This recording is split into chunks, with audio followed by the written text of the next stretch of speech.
Ұстаз, ауырып жатқанда қандай дұға оқылады? Алланы шипа берсін деп сұрай бер. Намаз бастау ол оңай, жаның тыныштығы тілегің орындалады, намаз оқу міндет, дұрыс айтады. Аға айтыңызшы, өтініш, балам өліп қалатындай ой келе береді дейді. Ол сені туралыққа бет бұрсын деген сөз. Алладан дұға қылып сұрап, Алладан құлшылыққа кел деген сөз болады. Демек сен шектен тыс жақсы көріп жатсың деген сөз болады. Мұхаммед пайғамбарды түсінде көрдім дейді. Спокойно айта береді осы адамдар, иза боласын, асыл затқа дейді. Тек артынан белінде қылыш таққан екен, аппақ киініп алған екен дейді. Саған кім айтты ол Мұхаммед пайғамбар деп? Біріншіден. Екіншіден, пайғамбар так көрген адам кішкене пайғамбарға еліктеп, пайғамбар саллаллаху алейхи көрсеткен нәрсені жасау керек алтыным. Өмірді өзгерту керек кішкене. Қаза шыққан үйде 3 жыл құрбан шалуға болмайды деген далбаса сөз. Құрбан шалынады. Қаза шыққан үйде құрбан шалмайды деген сөз, сол үйдің иесі, уарисы кім? Бай, мысалы бір бай өлсе, оның дүниесіне талас төбелесіп қырылысып өліп қалады біздегілер. Сонда біреу шығады ішінен, менмін дүниесі деп. Сол таласқа жаңағы ие болғанша құрбандық шалу мәселесінде проблема болады. Одан кейін шала береді.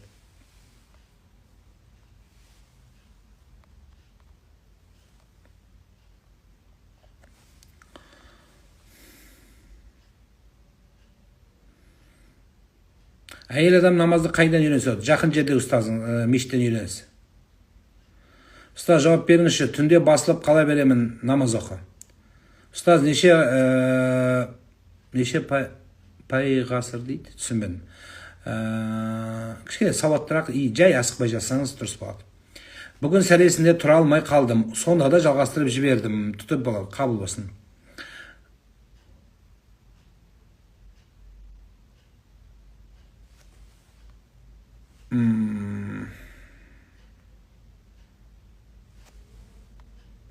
Назира, ондай сөз сөйлемеңіз. Пайғамбарымыз саллаллаху алейхи вассалам ондай сөз айтылмайды. Шекті қайтқан адам жылы болмай береді ме дейді. Бере береді, Құран оқыла береді, мал сойып дұға қыла береді. Сол ол. Ма дейді. 2700 жұмыстар жоқ. Астағфирулла. Не сөз болсам дұға сенікі? Сіздің жұмысыңыз жоқ болса, сізді шығарып жіберейін. Жұмысыңыз болмай қойсын. Қызым сахнаға көп шығады, конкурстарға қатысады. Тіл көзден қалай сақтанады? Аятты оқысын. Ғұсылсыз не айтуға болады дейді? Салауатты айтуға бола ма? Аузыңа түссе айтасың, бірақ негізі ғұсыл ала салған дұрыс.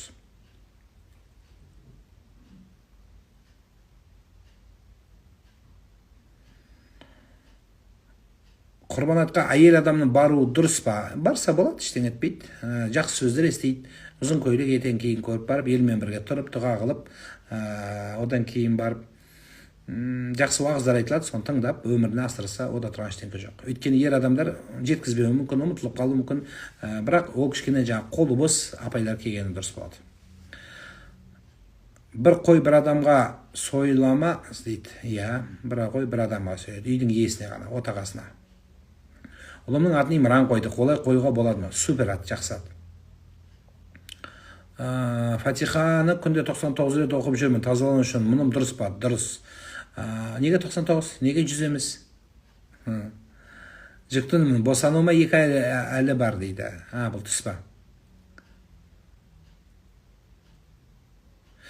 Қайтқан адамның түске кірмеуі.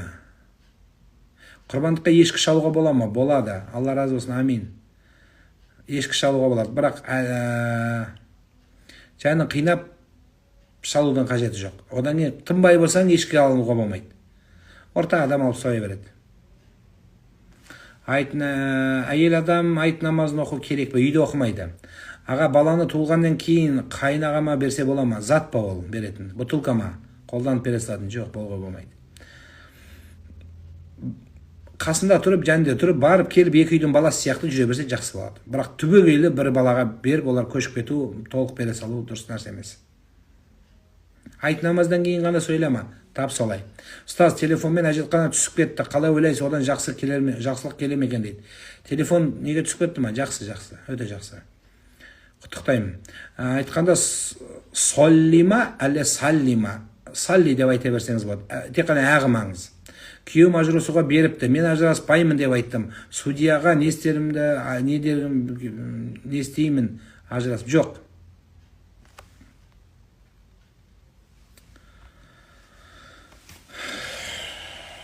Ажыраспаймын де. Мен сені жақсы көремін де.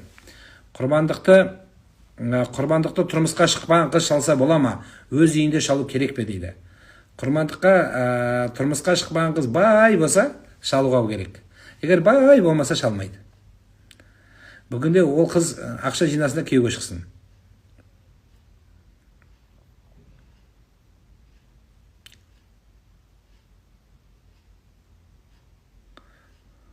Берсеңізші дейді. Нені? Түсінбедім. Қадырәли деген есім дұрыс па? Дұрыс. Жақсы ат. Қазір сондай хит мода. Екі аттан құралған аттар мода.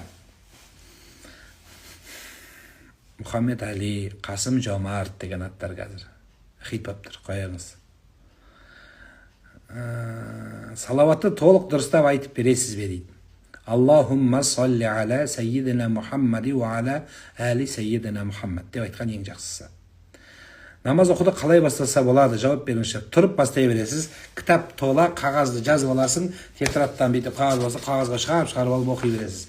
Немесе арнайы бір тетрадты арнайсыз, сол тетрадқа жазып оқисың. Сонда тез жаттап. Біздің Қарақалпақстанға да келіп, дін сабақтан өткеріп берсеңіз қалай болады? Иншалла жақсылық болады.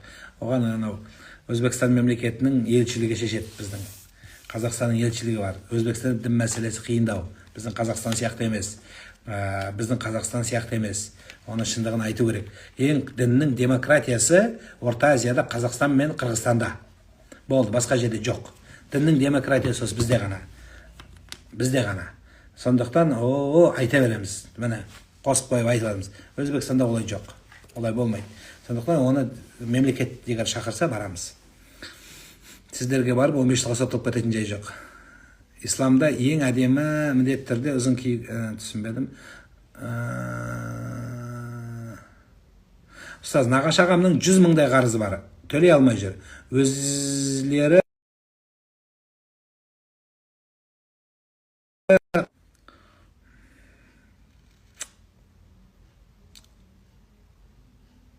намазды ютубтан қарап үйренсем болады ма? Болады.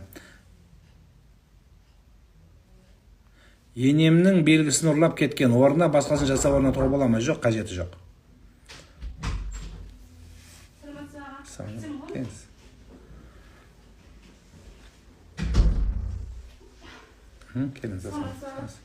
Алдында біз осы жерге көп баланы алайын, 4 балалы. Сол жәрдем сұрап келгенім. Күйеуім қазір стройкада жұмыс жатыр. Нелерін тастап кеткен, номерімді бәрін. Ертең құрман айтта хабарласады сізге. Уже бір жыл қой. Құрбан айтта ғана кішкене ет бөліп береміз, болды. Басқа қаражаттан бізде қарастырылмаған қарындасым. Құрбан айттың тізімдері бар. Кредитке займға алып кеттім да. Продуктың жоқ. Продукты жоқ? Шын мәнінде ма? Иә. Сондай халдесіз ба? Қазір солай қалды. Рас па? Иә, солай. Продукт жоқ болса, продуктысымен жәрдем береміз. Ойындамаңыз. Қазақ барда аш қалмайсыз. Егер шын мәнінде үйде балаларға тамақ жоқ, аш болсаңыз,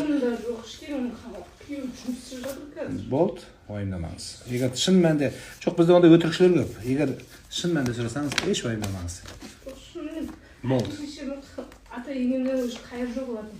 Өздерінің кеңсесі өздерінің жетпейді. Еш ойындамаңыз. Мен жерге адресіңізді жазыңыз. Керек нәрсені апарып. Мен күде тұрам, ескі үйде. Жазып беріңіз. Адрес жазыңыз болды. Сізге алдында жазған. Адрес жазыңыз. Қазір жаңбырлап кеп отырмын үйде. Ойындамаңыз.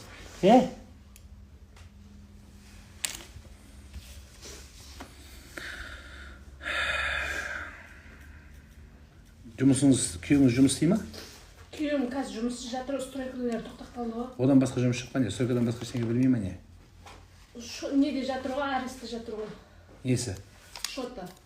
Жоқ, шоттан басқа, мешке келіп жұмыс істесін, мен алдын тазалап бер деп айт, шөбін жұлып бер деп айт, төлейміз, проблема жоқ. Қазір жұмыссыз жатыр. Жоқ, құр жатқан не істейді, тикток шығып жатыр ма, не істеп жатыр?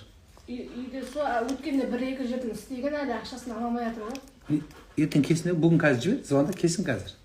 Қазір жұмыс алып беремін, қазір ақша алып кетеді. Азанда кеткен ол. Қайда? Bir жерде бастығына объекті көреміз деп. Объектілер бітқан, стройкада істейді ол, бірде бар, бірде жоқ. Жоқ, онда андай, сендер андай крутой миллионда балған 100 мыңда болатын жоқ, ондай емес. Күнделікті нан жоқ болатын, мысалы, ұн мүшегін 4 мың теңге, 5 мың теңге тұрады. Алып келеді, кредитке кетіп қалады. Редке кетіп қалады, балаларым ақшасы редке кетеді полный. Соны қиям, ендігі ай тағы келеді 80 мың, 90 мың. Жақсы, адрес жаздыңыз ғой? Адрес, көшенің адресін бәрі болды. Болды. Алмай қойыз, мен өзім көремін. Бірдеңесін. Жақсы, өзім көріп барып көремін. Жақсы. Көрсетейін ба? Нені? Бірдеңесін, бірдеңелерін. Жоқ, сен кер жоқ, болды. Мен тұрыс жасында. Метрдесі бірдеңесі кісі Іштен кері жоқ. Біз сөзге сізге сенеміз. Егер шын айтсаңыз, сөзге сенеміз. Қазір үйде ұнында тамсыз. Болды, бүгін шешеміз құлағысыңыз, уайымдамаңыз. Султан 4-ке барыстыр ғой. Времянка, жер үй. Болды. Ескі, болды, бар, стол болсын.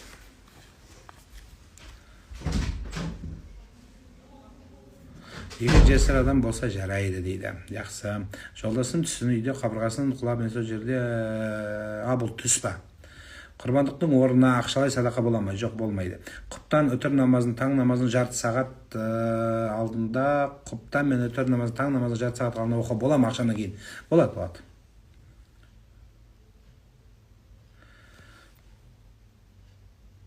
Тіл көз тигендерге не айтасыз? Кетіру керек. Оқыту керек. Исламда ең әдемі Сафия есімін мұсылман қызымына қойғылы болады? Сафия. Болады? Саф, таза, тұнық. Ең тұнық деген сөз. Жет желпек тарқату деген садақа деген сөз. Бір қойды бірнеше адам бөліп алып союға бола ма? Болмайды ешқашан. Сіз мешітте отбасыңызбен тұрады дейді. Отырған біз қазір көшіп кеттік ол мешіттен. Күйеу бар бола тұра не болып кеткен? Ұялмайды, дені сау болса жұмысы. Енді шын мәнде мұқтаждар көп, ардағайындар, бірақ сол шын мұқтаждардың арасында өтірік мұқтаждықтар өте көбейіп кеткен. Жеңілдің үстімен жасыратын жоқ, жеңілдің астымен ауырдың үстімен жүретіндер. Ұстаз, сәресін таң намаз уақыт кірген соң бекітсе, қабыл бола ма? Қабыл болады. Талай айтқанбыз. Бекіту деген сөз ниетпен ғана болды. Шет елдің атын қоюға бола ма дейді. Шет елдің атын қоюға бола ма дейді. Шет ел деген кім? Кәпірлер, имансыздарға еліктеуге болмайды бізге. Жұма күні кір жууға, үй жинауға бола ма? Болады. Үйің шашылып быт-шыты шығып жатса, жұма күн бола ма, айт күн бола ма, үйіңді жинай бер. Аты үйін жиналмай, ертең қонақ кірамай қалады жаным үйіңе. Шектік қалау беруге қалай қарайсыз? Жақсы нәрсе, Құран оқыту деген сөз ғой. Хадия деп қойсақ бола ма? Шын, сыйлық. Неге сіздер өздеріңіз түсінбейтін ат қоясыздар? Біз неге сондай еліктегіш халықпыз? Адам түсінбейтін, ел білмеген бір сөздер тапқыларыңыз келеді. Ол қажет емес нәрсе. Бірақ біз қазақ боламыз дейтпесек. Имплант болады, ода тұрған не бар? Тістің имплантын қоя бересін сатылатып, түр-түрімен.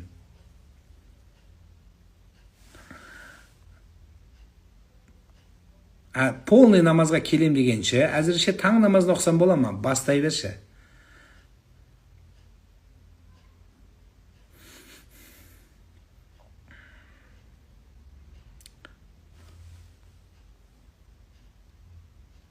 Балалардың есімін ата-апалар қойса бола ма? Болады. Раяна деп қоюға бола ма? Болады.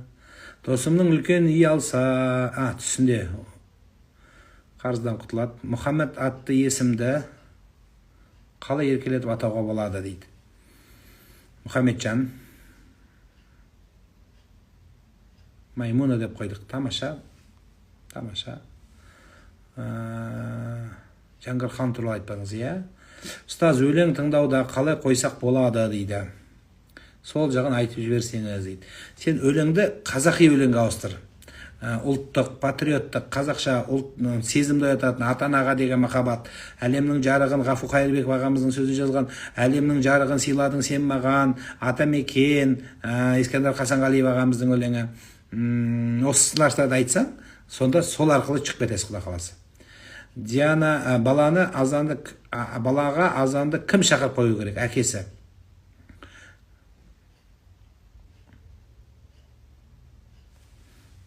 Түшіру кітабы жақын қалды. Несін көрсетейін деп едім сіздерге. Несі дайын уже платформасы. Құдай қаласа жасалып жатыр. Асылбекті қалай еркелетіп ат қоюға болады? Аселек дейсің. Или Василек де. Айта бер. Мешітке барудан ұялған дұрыс емес пе? Жауап беріңізші. Мешітке барудан ұялған. Жоқ, ашық шықпасаң ұялу керек. Баланы тәрбиелесек бесікпенен, халықты тәрбиелейміз мешітпенен. Құрбандыққа дейді, ені бар мал шалуға болады ма? Болады. Намаз оқитын ағамның адамның тырнағы боялған бола ма? Дейді. Су өтетін лак бар дейді. Енді қазір дегіштер көп, бірақ өзіміз көзіміз көрмегеннен кейін нақтылау керек. Мен білмейді екем. Мен білген лактардан су өтпейді. Ешкін сойсам бола ма? Болады. Оразада сілеке жұтсам бола ма дейді. Әлі жұтпай жүрсің бе не? Қазақстанда сен жалғыз қалыпсың, жұта бер жаным.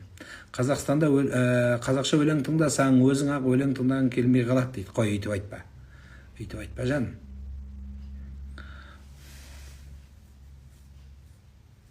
Тренировка кезінде өлең тыңдауға болады. Как будто бір тыңдамай жүргендей сөйлейсіңдер де. Вообще бір өлең көрмегендей, өлең естімейтіндей. Ассаламу алейкум рахматуллахи ва баракату. Руфина қарындасымыз сұрайды. Я в разводе. У меня есть доход. У мужа есть деньги. Но наша дочь написала папе, что они вместе купили ей одежду. Отец отказался. Как быть? У меня есть доход, у мужа есть деньги, но наша дочь написала папе, чтобы они вместе купили ей одежду. Я что-то не понял смысл вопроса, суть вопроса.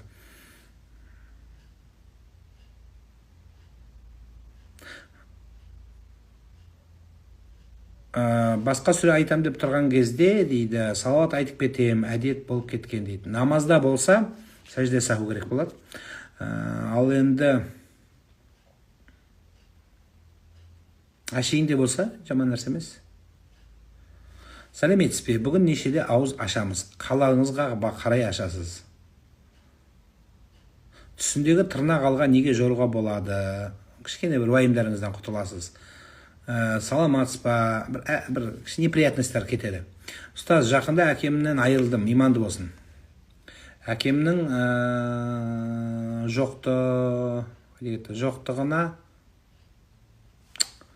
жоқтығына сене алар емеспін. Қыз баласы әкем кеткен соң біліп отырмын. Әкеме енді қалай көмектесуге болады дейді. Арқадаш дейді. Көмектесе аласыз. Ол кісі тікелей сіздің көмегіңізге мұқтаж. Как никогда мұқтаж. Ешқашан саған мұқтаж болған емес қазір мұқтаж болғандай. Сенің дұғаңа мұқтаж, сенің жақсылығыңа мұқтаж, сенің сауапты ісіңе мұқтаж. Намазхандар неге өлең тыңдамайды дейді. Тыңдай береді. Қоя бер. Енді совсем анандай билеп кетеді, тоқтай емаса, андай бір қатты билейтін өлеңдер қойсаң. Азан шақыратын уақыты бола ма, кешкісін ат қоюға бола ма дейді. Болады? Болады. Кез келген уақытта. Айсұлтанмен жай кездестіңіз, дін жайлы ма? Айсұлтанмен бәріне қатты танымал ма не бауырымыз? Жақсы кездестік, сұхбат жүргіздік.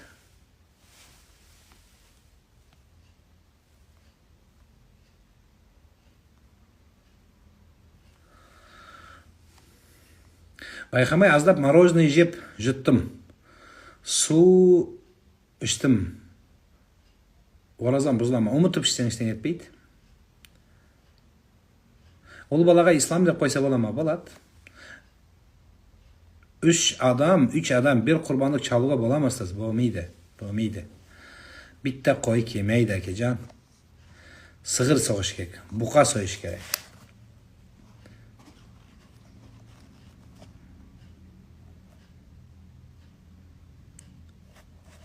Қыз бен жігіт болып жүруге бола ма дейді. Болмайды. Бүгін бейтінің басына баратын күн ба? Тап салай, бүгін барсаңыз жақсы болады. 3 жастан асқан балаға азан шақырту кеш емес пе? Кеш. 3 жастағы баланы тәрбиелеңіз ары қарай, болды. 3 жасқа не, өзінген азамат болып жатыр ол бала. Жаңадан айтылады, жаңа туылған балаға. Ата-енем бір-бірімен часто ругаются в живом месте, как быть, как улучшить обстановку в доме. Надо посмотреть. Иногда, знаете, лучше промолчать обо всем. Это самый лучший метод. Но иногда о хорошем тоже говорить тоже помогает. Там, знаете, как одинаково такого, именно вот это сделаете, и у всех будет все нормально, такого понятия нету. У каждого каждый человек сам по себе личность. У каждого есть свои, знаете, предпочтения, вкусы есть. Поэтому надо посмотреть именно, что повлияет на... Чтобы улучшить эту обстановку, надо посмотреть, что... Ну, надо испробовать все методы. Ораза едім, ішіп жеп қойдым, білмей, іштен етпейді. Жалғастыра беріңіз. Ұстаз, өмірден кеткен адамды қалай ұмытса болады, дейді. Есейсіз оны ұмытып. Құран оқытуға қалсаңыз өзі қалады. Жолдасың басына барсам бола ма, қайтқанына 17 күн болды, дейді. Өзіңе байланысты барған кезде қалай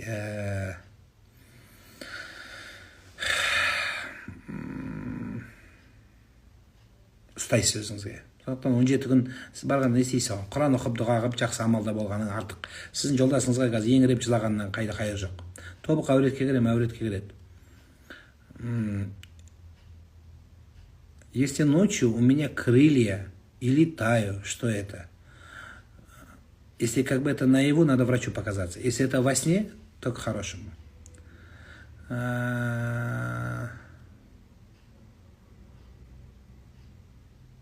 Таңертең сәресін ішпей дейді. Оразаны жалғастырсам бола ма? Болады. Болады. Су ішіп қойса дәрет. Су ішіп қойса дәрет бұзыла ма? Ұлы дәреттен кейін ғұсыл алу міндет пе? Намаз оқымас бұрын дейді. Ханафи мазхабы бойынша міндет емес. Ғұсыл алғаннан кейін автоматтан дәрет кіріп кете береді. Бірақ алсаң жақсы болады.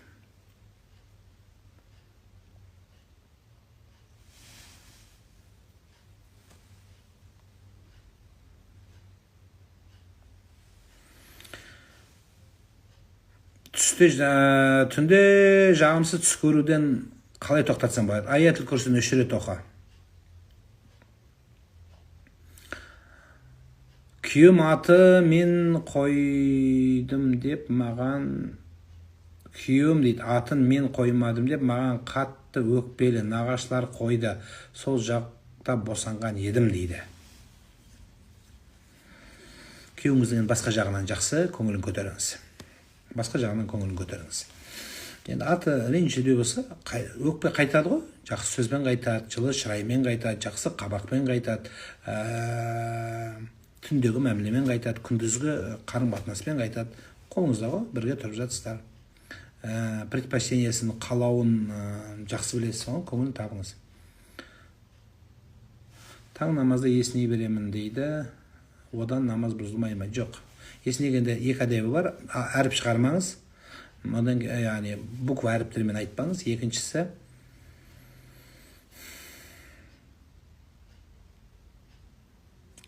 аузыңызды жабыңыз. Түсімде бір күт ұстасаң, күйеуге шығасың.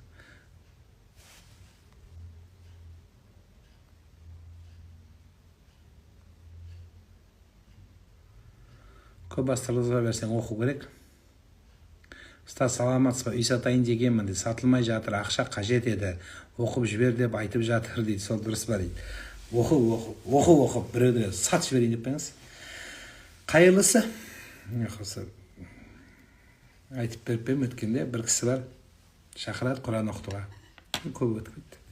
Содан кейін бүйтіп ақшаны алады да. ақшаны қолына ұстайды да бүйтіп басынан айландырады.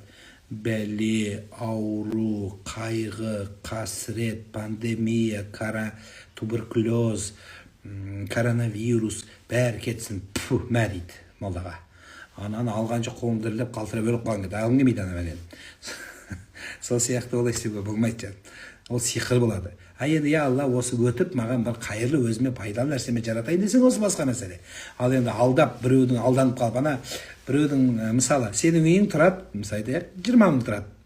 20 мың. Сен ал $20,000.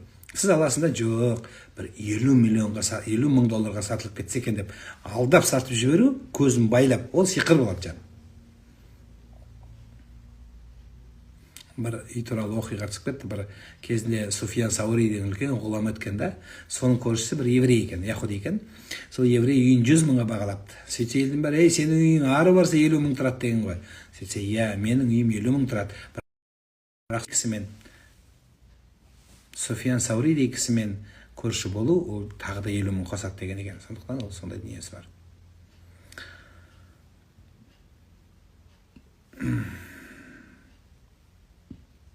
Ұстаз дейді, күйеу бала міндетті ме дейді, қайын жұртында. Ол бала болмаса көмек беруге міндетті ме дейді. Біреу суға батып атса, көмек беру міндетті ме? Міндетті, конечно. Ол көмекке мұқтаж болса, көмек беруге міндетті, мұқтаж болса. Ал енді сен күйеуіңді апарып, самовар қойдырып, отын жарғызып, өз үйіңді оны құл қылып жұмсау, ол міндетті емес. Ол міндетті емес. Түсініңіздер, күйеу баланы олай құлды қылмаңыздар. Ол ер адам, оның Құдай абыройын көтерген ер деп. Енді Құдай көтерген абыройын өзі ішіп, арақпен түсірмеген адам болмаса, онда оны аяққа төмен түспеңіздер. Ол Құдай берген, оның дәрежесі бар, абыройы, мансабы, мәртебесі бар. Сондықтан ар-риджалу қауамуна ала-ниса деп Алла оны көтерген. Сіздер оны төмен түсірмеңіздер. Солар күйеу балаға мұқтаж болса, қызметіне мұқтаж болса, ол басқа мәселе, онда жәрдем беру керек әлбетте.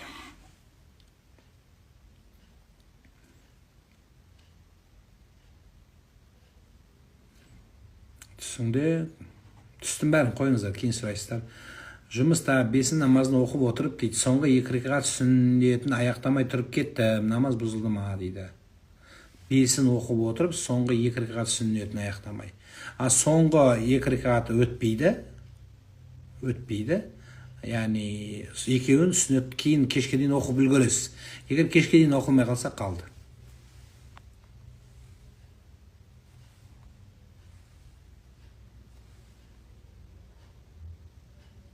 Стас, сын хочет подработку, можно его к вам 13 лет? Зачем ему 13 лет к работе? Да, можно как-то приобщать, но я бы ему посоветовал учиться. Сейчас ему такое время, учиться надо ему. Пусть помогите ему лучше в учебе. От работы он ничего не найдет. Это ему ничего не принесет. Я бы лучше посоветовал, сейчас у него такой возраст, именно учение. Знаете, это свет для него сейчас. Вы хотите, чтобы у вашего сына будущее было прекрасным? Многие думают, путаются, что если он много заработает, он будет жить хорошо. Да нет, глупости это. Обучайте его.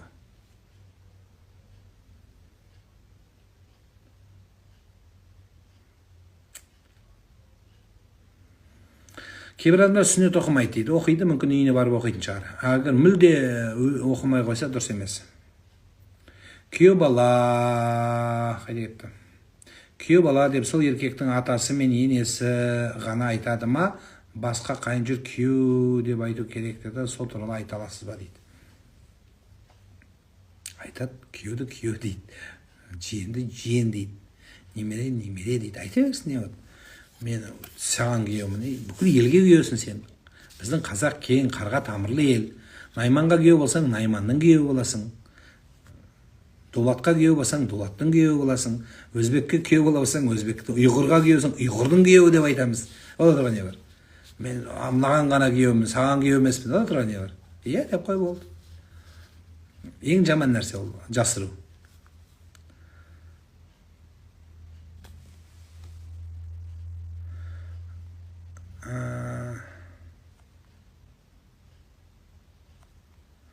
Габар 17 дейді. Құдай қаласа тілегің сондай болып орындалсын, сондай болсын. Құдай қаласа тілеуіңе қарай. Қасиетті айттың күні осы нәрсені айтсаң, Құдай сол тілеуіңді береді саған.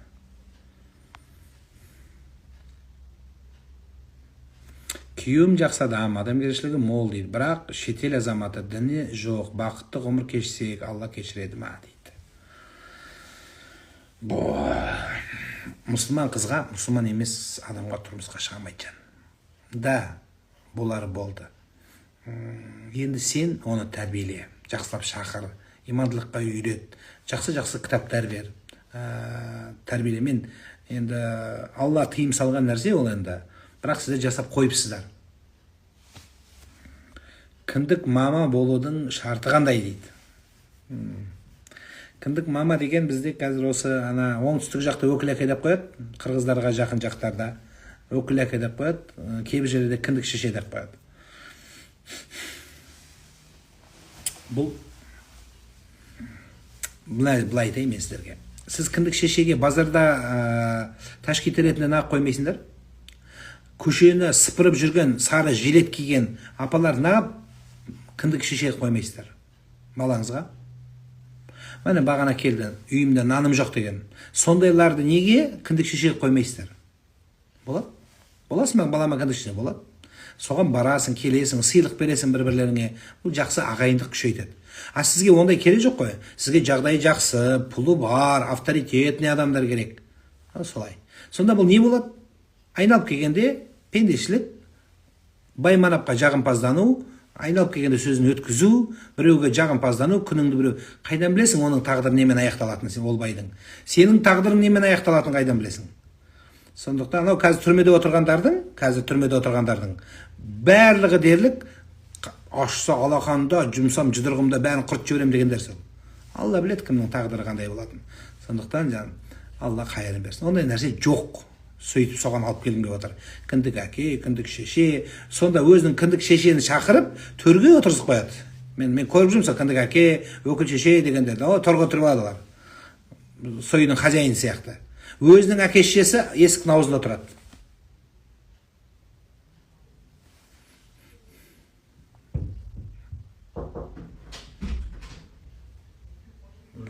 Oysa. Oturabilir. Sağ ol.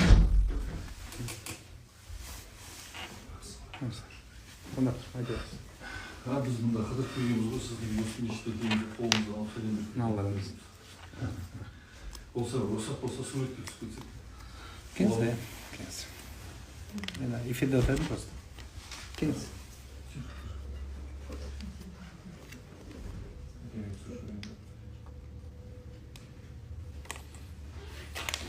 Tez. Kıslardım ben siz gelin şeyde siz. İyi ben bir şey. Siz böyle çakınızda.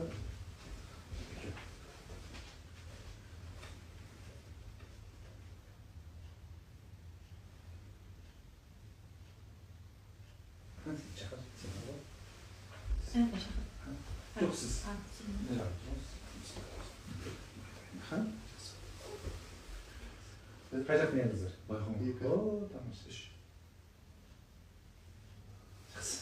Allah razı olsun. Ayıp etmeniz. Allah razı olsun. Жеті шелпекті қарағанда пирожки жасасақ не болады дейді. Қарны тоқ болады. Пирожкиге Құран оқыла береді. Жалпы Құран оқыла береді. Пирожки болса да, пирожки болмаса да. Фотоға түсу үшін келген бе дейді. Шымкентке қашан келесіз? Құдай қаласа, алдымызда бір-екі күнде бір сапарымыз бар. Таң намазын дейді, қойып кеттім дейді. Әпкем дейді, Аллаға қарсы шығып жүрсің деп ұрысты. Өзім кінәлімін. Жалпы жаттай ала алмай біраз болды. Сол үшін де кей жағдаймен басымдағы өзімді алдап жүріпті. Жоқ, қателесесіз. Оқи беріңіз. Қате болса да оқысаңыз. Бірді оқып, бір оқымасаң да оқи бер. Дұрыс оқысаң да, дұрыс оқымасаң да оқи бер. Бастай бер, келе бер, үйрене бересің. Міне мені естіп отырсың. Мені естіп отқанда видеоны көшіріп алып, елге тарату маңызды емес. Мені естіп отырсыз, осы естіген керек жерде мынандай бір тетрадь ашып ал да, жаза бер ішіне. Мынандай жақсы сөз екен. Атадан қалған өсиет екен. Дұға бата деген мынандай екен, деп жазып қоя бер. Содан кейін намазды былай оқиды екен. ютубтан бір намаз туралайсың, жаза бер. Ертең осыған қарап үйірсе бүйтіп оқып жаттап аласың. Алып қысқартып біреуін удалять ет, екіні анау постқа қойма, WhatsApp-тың сторисіне қойма, статусқа қойма, бәрі суреттеріңді алып таста. Удалить етсе, даже флешкаға қойма. Телефонның памятінен де жүріп таста. Соған жетсең, бірақ бүйтіп удалить безвозвратно дегенге жетсең, онда ар жағы оңай болады.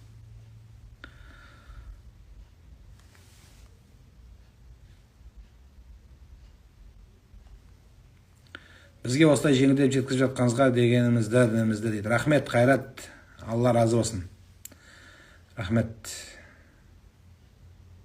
Алла разы болсын. Бүгін тәкбір күні, тәкбірді көбірек айтыңыздар. Аллаху акбар, Аллаху акбар, ла иляха иллаллаху валлаху акбар, Аллаху акбар, ва лиллахил хамд. Құрбандықтарыңыз қабыл болсын. Кешірек тағы уақыт болса қосылам. Ертең айт намазына таңғы 5-тен ертерек барыңыздар. Алла қабыл қылсын.